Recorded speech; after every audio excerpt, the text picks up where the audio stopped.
Hello दोस्तों, जिला ज्ञान चैनल में आपका स्वागत है। जैसा कि आपको पता है कि हम झारखंड से रिलेटेड जीके का वीडियो सीरीज़ का शुरुआत कर चुके हैं, जिस क्रम में हमने ऑलरेडी 12 वीडियो अपलोड कर दिया है, जो कि आप हमारे चैनल पे जाके विजिट करके देख सकते हैं। ये है उस क्रम में हमारा 13वां वीडियो है, जिसमें हमने 50 क्वेश्चन सेलेक्ट किए हैं जो कि वन और राष्ट्रीय उद्यान से रिलेटेड है। तो चलिए शुरू करते हैं। पहला क्वेश्चन, झारखंड में वनों का विस्तार कितने वर्ग किलोमीटर में है? झारखंड में जो वन का विस्तार है वो 23,253.4 वर्ग किलोमीटर है। ये याद रखने वाला क्वेश्चन है। अगला क्वेश्चन है, झारखंड के कुल क्षेत्र के कितना प्रतिशत भाग में वन है? तो वन की जो प्रतिशत है वो 29.3% भाग में सिर्फ वन है झारखंड में। अगला क्वेश्चन है, झारखंड के वनों का सर्वाधिक अनुपात 52.9% किस जिला में है? तो ये चतरा जिला में सबसे ज़्यादा जो वन का प्रतिशत है इससे पाया जाता है। सर्वाधिक अनुपात जो है वो चतरा में वन का। अगला है, झारखंड में वनों का न्यूनतम अनुपात 2.4% किस जिले में है? तो साहिबगंज। ये देखिए, ये उल्टा करके भी क्वेश्चन पूछ सकता है कि पूछ देगा कि झारखंड में बताइए कि साहिबगंज में कितना प्रतिशत भाग जो है वन का है, तो उसमें 2.4 ऐसे करके आपको उत्तर देना पड़ेगा। जो भी मैं हाईलाइट कर रहा हूँ वो काफ़ी इंपॉर्टेंट है, उसको आप कहीं या तो पेन से नोट करते जाएं, ताकि वो आपके लिए फ़ायदेमंद रहे एग्ज़ाम के समय पे। क्योंकि एग्ज़ाम के समय पे आप सारे वीडियोज़ को एक साथ नहीं देख पाएंगे। आप एक छोटा नोट्स बना लें ताकि उस नोट्स को आप रिवाइज़ करें और आप उससे अपने एग्ज़ाम्स को टारगेट करें। अगला क्वेश्चन है, निम्नलिखित में से कौन झारखंड में पाए जाने वाले वनों का प्रकार नहीं है? तो जो सदाबहार वन झारखंड में नहीं पाए जाते हैं। बाकी जो है आर्द्र पर्णपाती, शुष्क पर्णपाती, ये दोनों पाए जाते हैं। सदाबहार वन झारखंड में नहीं पाया जाता। अगला क्वेश्चन है, झारखंड के आर्द्र पर्णपाती वन के संबंध में इनसे कौन सा कथन असत्य है, मतलब कौन सा कथन गलत है? तो डी इसमें गलत है। इन वनों का पतझड़ काल मई महीना का है, ये गलत है। बाकी सब सही है। 125 सेंटीमीटर से अधिक वर्षा वाले क्षेत्र में आर्द्र पर्णपाती वन मिलते हैं, ये सही है। साल जो है आर्द्र पर्णपाती वनों का सबसे महत्वपूर्ण वृक्ष है, यह सर्वत्र मिलता है। सबसे ज़्यादा साल वृक्ष मिलता है इस वन में, आर्द्र पर्णपाती में। आर्द्र पर्णपाती वन में आम, जामुन, प्यार, कटहल, महुआ, जामुन, आमलस वृक्ष भी मिलते हैं। तो ये जो सारे जो ये ऑप्शन है, इसको भी आप ध्यान में रखें। इसको हो सकता है पूछ दे कि कौन सा कथन सत्य है, तो ये सारे भी इसके उत्तर हो जाएंगे। तो इस केस में तो उत्तर सिर्फ डी है, इन वनों का पतझड़ काल मई महीना का। लेकिन अगर सिर्फ यहाँ सत्य है में आ जाएगा तो ए बी सी इसके उत्तर हो जाएंगे। तो सारे जो ऑप्शन है उसको भी एक बार आप पढ़ें और समझें। अगला क्वेश्चन है, झारखंड के शुष्क पर्णपाती वन के संबंध में निम्नलिखित से कौन सा कथन असत्य है? जो असत्य कथन है वो बी है। आर्द्र पर्णपाती वालों की तुलना में इनका पतझड़ काल छोटा होता है, ये गलत है। बाकी सब सही है। तो इसका उल्टा भी करके वो पूछ सकते हैं कौन सा कथन सत्य है, तो ये फिर सत्य हो जाएंगे। इन वनों का विकास प्रदेश के कम वर्षा वाले क्षेत्र में होता है, ये सही है। इन वनों का विस्तार पलामू एवं गढ़वा के अधिकतर भाग में, ये सही है। इन वनों में साल के अलावा महुआ, सेलम, आम्लताप, खैर तथा पलास आदि के वृक्ष मिलते हैं, तो ये सही कथन है, ए, सी और डी। अगला क्वेश्चन है, भारतीय वन अधिनियम कब पारित हुआ? भारतीय जो वन अधिनियम है वो 1873 में पारित हुआ है, ईस्वी में पारित हुआ है। अगला क्वेश्चन है, झारखंड में वनों के अलावा और क्या मिलता है? झारखंड में क्या मिलता है? तो जड़ी बूटी और घास दोनों मिलता है यहाँ पे वन के अलावा। झारखंड में घास की कितनी किस्में पाई जाती हैं? तो 200 से अधिक घास की किस्में झारखंड में पाई जाती हैं। अगला क्वेश्चन है, झारखंड में साल के वृक्ष का मुख्य उपयोग क्या है? साल का जो वृक्ष है उसका मुख्य उपयोग क्या है? नौका निर्माण में साल के वृक्ष जो होते हैं उनका काम आता है। अगला क्वेश्चन है, निम्नलिखित में से कौन सा झारखंड में मिलने वाला इमारती वृक्ष है? इमारती वृक्ष अगर बोले तो गम्हार, शीशम और सागवान, ये झारखंड में मिलने वाला इमारती वृक्ष है। अगला क्वेश्चन है, निम्नलिखित में से कौन सा झारखंड में मिलने वाला तैलीय वृक्ष? तैलीय वृक्ष की अगर बात करें तो इसका उत्तर है महुआ, कुसुम और कटज कटज। ये जो है वो तैलीय वृक्ष है जो झारखंड में मिलते हैं। अगला क्वेश्चन है, एशिया का सबसे बड़ा सारंडा वन निम्नलिखित में से किस राज्य में है? तो ये झारखंड राज्य में सारंडा जो वन, सी इसका उत्तर हो जाएगा। अगला क्वेश्चन है, निम्नलिखित में से कौन सा झारखंड के मुख्य लघु वनोत्पाद में शामिल नहीं है? तो बीफ जो है वो मुख्य लघु वनोत्पाद में शामिल नहीं है झारखंड का। अगला क्वेश्चन है, झारखंड में निम्नलिखित में से किस वृक्ष के फल का उपयोग तेल एवं शराब बनाने में किया जाता है? तो ये जो महुआ है इसका जो यूज है, इसके जो फल का यूज है वो शराब बनाने में किया जाता है, और उसके बीज का यूज जो है वो तेल बनाने में किया जाता है। अगला क्वेश्चन है, झारखंड के शुष्क पर्णपाती वनों में कौन सी लताएं घास मिलती हैं? मतलब कौन सी घास मिलती है? सवई, मूंज और मोथा घास मिलती है यहाँ पे। अगला क्वेश्चन है, झारखंड में जनजातियों द्वारा सामूहिक रूप से किए जाने वाले आखेट को क्या कहते हैं? इसको सेंट्रा कहते हैं, सेंट्रा आखेट। ये याद करने वाला क्वेश्चन है।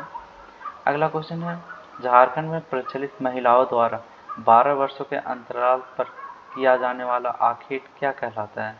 इसको बोलते हैं जन्म। इसका उत्तर है बी, जन्म।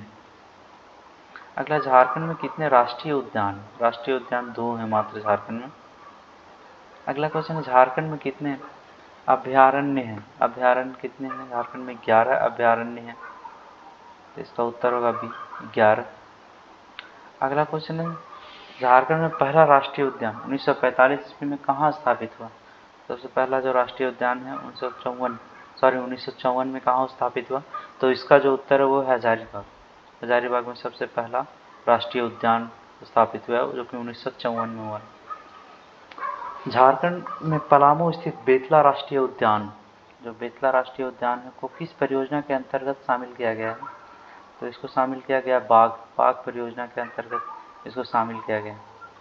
बेतला राष्ट्रीय उद्यान कितने वर्ग किलोमीटर में विस्तृत है? तो 1026 वर्ग किलोमीटर में यह विस्तृत है बेतला राष्ट्रीय उद्यान। अगला है, बेतला राष्ट्रीय उद्यान में विश्व की पहली शेर जनगणना कब कराई गई थी? विश्व की पहली शेर जनगणना 1932 में कराई गई थी बेतला राष्ट्रीय उद्यान में। इसका जो हिस्ट्री है वो बहुत गौरवशाली है बेतला राष्ट्रीय उद्यान का, क्योंकि इस शेर की जनगणना 1932 मतलब आज़ादी से पहले कराई गई है। निम्नलिखित में से कौन सा कथन दलमा वन प्राणी अभयारण्य के लिए संबंध में असत्य है? तो जो उसका ये है डी है, यह गिरिडीह जिले में स्थित है, ये गलत है। यह अभयारण्य की स्थापना 1976 ईस्वी में की गई थी। इसका विस्तार 199.22 वर्ग किलोमीटर में। इसका नामकरण एक आदिवासी देवी के नाम पे किया गया है। यस, तो ये सब सत्य हैं। हो सकता है कि कभी पूछ दे आपको कि निम्नलिखित में से कौन सा कथन दलमा वन्य प्राणी अभयारण्य के संबंध में सत्य है? तो ए, बी, सी इसके फिर उत्तर हो जाएंगे। तो ये सारे ऑप्शंस भी आप ध्यान में रखें।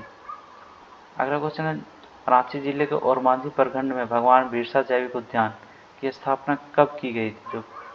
जो है वो 26 जनवरी 1954 को ये पार्क बनाया गया था, बिरसा जैविक उद्यान को बनाया गया था, ओरमांझी वाला जो है। अगला क्वेश्चन है, भगवान बिरसा जैविक उद्यान कितने हेक्टेयर क्षेत्र में विस्तृत है? 104 हेक्टेयर जो क्षेत्र है इसमें, उसमें ये फैला हुआ है। भगवान बिरसा जैविक उद्यान के संबंध में इनसे कौन सा कथन असत्य है? अगर सत्य की बात करें तो डी, इस उद्यान में 50 वन्य प्राणी हैं, ये गलत है। बाकी अगर सत्य अगर पूछ देगा तो ए, बी, सी इसके उत्तर हो जाएंगे। तो इसके जो ऑप्शन है उसको भी आप अच्छे से पढ़ें। इसके 83 हेक्टेयर क्षेत्र में वन्य प्राणी उद्यान है, सही है। इसके 21 हेक्टेयर क्षेत्र में वनस्पति उद्यान है, ये भी सही है। यह उद्यान सफी नदी के तट पर है, ये भी सही है। अगला क्वेश्चन है, टाटा स्टील जूलॉजिकल पार्क निम्नलिखित में से किस स्थान पर है? तो जमशेदपुर में टाटा स्टील जूलॉजिकल पार्क। अगला क्वेश्चन है, बोकारो स्टील सिटी में स्थित जवाहरलाल नेहरू जैविक उद्यान कितने एकड़ में विस्तृत है? तो ये जो है 122 एकड़ में स्थित है जवाहरलाल नेहरू जैविक उद्यान बोकारो। अगला क्वेश्चन है, निम्नलिखित में से कौन सी जवाहरलाल नेहरू जैविक उद्यान उद्यान की अन्य विशेषता नहीं है। तो यह है बाघ परियोजना केंद्र, ये इसकी विशेषता नहीं है। अगला क्वेश्चन है तोपचांची वन्य प्राणी अभयारण्य के संबंध में निम्नलिखित से कौन सा कथन असत्य है? तो असत्य जो है वो है सी है, यह राष्ट्रीय राजमार्ग संख्या 4 के निकट स्थित है, ये गलत है। बाकी जो है अगर पूछ दे इस पे क्वेश्चन कि तोमचांच वन्य प्राणी अभयारण्य के संबंध में निम्नलिखित से कौन सा कथन सत्य है, तो उसके फिर उत्तर जाएंगे ए, बी और डी। तो इसका जो ए है, इस अभयारण्य का विस्तार 8.75 वर्ग किलोमीटर क्षेत्र में है, ये सही है। यहाँ पहाड़ियों एवं वनों से घिरा एक कृत्रिम जलाशय, ये भी सही है। यहाँ मुख्य रूप से सांभर, तेंदुआ, चीतल आदि वन्य मिलते हैं, ये भी सही है। अगला क्वेश्चन है बिरसा मृग विहार निम्नलिखित में से किस जिले में स्थित है? तो ये रांची जिले में स्थित है। अगला क्वेश्चन है 54 एकड़ वन में विस्तृत बिरसा मृग विहार में निम्नलिखित में से कौन सी विशेषता है? तो इसका जो पुस्तकालय इसमें विशेषता है यहाँ की। 54 एकड़ क्षेत्र में विस्तृत बिरसा मृग विहार की निम्नलिखित में से कौन सी विशेषता है? तो पुस्तकालय इसकी विशेषता है। महुआ टांड़ भेड़िया अभयारण्य के निम्नलिखित में से कौन सा कथन सत्य है? सत्य जो कथन है उपयुक्त सभी है। यह अभयारण्य डाल्टनगंज से 94 किलोमीटर दूर छिछारी घाटी में स्थित है, ये सही है। इसका विस्तार 8.75 वर्ग किलोमीटर क्षेत्र में है, ये भी सही है। इसकी स्थापना 1976 में तत्कालीन वन संरक्षण श्री MP शाही ने की थी, यह भी सही है। तो उपरोक्त सभी इसके उत्तर होंगे। अगला क्वेश्चन है दुमका जिले में स्थित करुआ के 3 पहाड़ियों को किस उद्यान के नाम से जाना जाता है? तो इसका जो नाम है वो है सृष्टि उद्यान से इसके नाम को जाना जाता है। दुमका जिले में स्थित करुआ की 3 पहाड़ियों को किस उद्यान के नाम से जाना जाता है? तो इसका जो उत्तर है वो है सृष्टि उद्यान। अगला सृष्टि उद्यान का विस्तार कितने एकड़ क्षेत्र में है? तो 80 एकड़ में इसका जो विस्तार है वो फैला हुआ है। अगला क्वेश्चन है जीवाश्म उद्यान है निम्नलिखित में से किस जिले में स्थापित है? तो साहिबगंज जिले में ये जीवाश्म उद्यान स्थापित है। अगला क्वेश्चन है बोकारो स्टील सिटी में स्थित पार्क को किस नाम से जाना जाता है? तो सिटी पार्क के नाम से जाना जाता है इसको। अगला क्वेश्चन झारखंड के कोडरमा जिले में निम्नलिखित में से कौन सा पंछी विहार स्थापित है? तो यह तिलैया पंछी विहार कोडरमा जिले में स्थापित है। अगला क्वेश्चन है कोडरमा जिले में दामोदर घाटी परियोजना के अंतर्गत बराकर नदी पर स्थापित तिलैया बांध क्षेत्र में किस पक्षी विहार की स्थापना की गई है? तो ये जो उत्तर है वह तिलैया पक्षी विहार, इसका भी उत्तर जो है वो तिलैया पक्षी विहार है। कोडरमा जिले में दामोदर घाटी परियोजना के अंतर्गत बराकर नदी पर स्थापित तिलैया बांध क्षेत्र में किस पक्षी विहार की स्थापना की गई है? तो इसका जो उत्तर है वो तिलैया पक्षी विहार। अगला क्वेश्चन है तेनूघाट पक्षी विहार किस जिले में स्थित है? ये बोकारो में है तेनूघाट पक्षी विहार। अगला क्वेश्चन है चंद्रपुरा पक्षी विहार किस जिले में स्थित है? चंद्रपुरा बोकारो में स्थित है। अगला क्वेश्चन है चंद्रपुरा पक्षी विहार में जाड़े के मौसम में किन पक्षियों का आगमन होता है? तो ये साइबेरियन यहाँ जो बर्ड्स हैं वो आते हैं यहाँ पे चंद्रपुरा पक्षी विहार में। अगला क्वेश्चन है ईचागढ़ पक्षी विहार किस जिले में स्थित है? ये पूर्वी सिंहभूम में है ईचागढ़ पक्षी विहार। अगला क्वेश्चन है स्वर्ण रेखा परियोजना के डूब क्षेत्र में कौन सा पक्षी विहार स्थापित है? डूब क्षेत्र में यहाँ पे है ईचागढ़ पक्षी विहार। ये भी इंपॉर्टेंट क्वेश्चन है। स्वर्णरेखा परियोजना के डूब क्षेत्र में कौन सा पक्षी विहार स्थापित है? तो इसका उत्तर है ईचागढ़ पक्षी विहार। अगला क्वेश्चन है उधवा पक्षी विहार किस जिले में स्थित है? तो उधवा है साहिबगंज जिला में स्थित है। अगला क्वेश्चन है उधवा पक्षी विहार का जो विस्तार है वो कितने वर्ग किलोमीटर में? तो 5.56 किलोमीटर में इसका विस्तार है। अगला क्वेश्चन है उधवा पक्षी विहार को किस वर्ष मान्यता मिली? तो ये 1991 में इसको मान्यता मिली है। So thank you for watching this video. I hope you are liking this video. So please like and subscribe my channel. जिससे कि आप अगर सब्सक्राइब करेंगे चैनल को तो आपको नोटिफिकेशन जाएगा और आप लेटेस्ट वीडियो देख पाएंगे। तो thank you once again, bye bye.